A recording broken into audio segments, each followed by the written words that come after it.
À votre nouvelle naissance, vous n'avez pas reçu juste un petit peu de Jésus, mais vous l'avez entièrement reçu.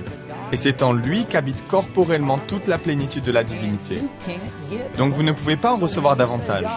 Alors quand vous dites « Dieu, j'ai besoin de plus de toi, j'ai besoin de plus de puissance, j'ai besoin de plus d'onction, j'ai besoin de plus de foi, j'ai besoin de ceci ou cela », vous avez peut-être besoin de plus de puissance en opération dans votre vie, et vous ne pouvez pas en recevoir davantage. Où Dieu irait-il pour en obtenir plus? Vous avez déjà reçu la plénitude de Jésus à l'intérieur de vous. Où pourriez-vous trouver quelque chose de supérieur à cela? Vous voyez, la raison pour laquelle nous ne voyons pas la puissance de Dieu se manifester, c'est tout d'abord que nous ignorons ce que nous avons reçu. Nous n'y croyons pas.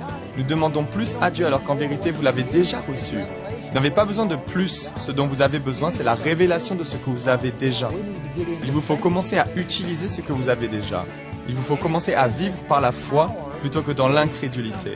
Et il est dit que cette puissance qui se manifeste envers nous est la même puissance qu'il a déployée en Christ quand il l'a ressuscité.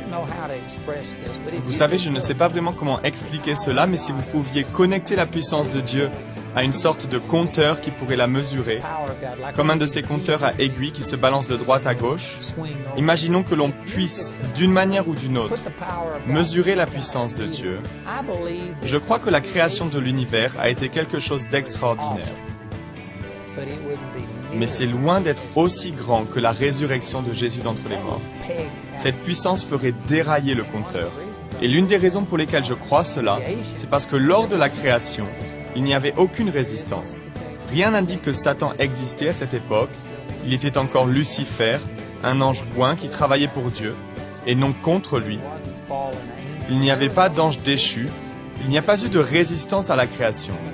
Mais je peux vous garantir qu'à la résurrection de Jésus, Satan a mobilisé tous les démons de l'enfer. Il a monopolisé toute sa force afin d'empêcher Jésus de ressusciter d'entre les morts. Il y a donc eu une résistance lorsqu'il s'est agi de ressusciter Jésus d'entre les morts. Et donc ressusciter Jésus d'entre les morts, pas seulement son corps physique, mais faire sortir Jésus de l'enfer avec les clés de la mort et du séjour des morts suspendues à sa ceinture, voilà la plus grande manifestation de la puissance de Dieu qui ait jamais existé. Rejoignez-nous pour plus d'émissions La Vérité de l'Évangile.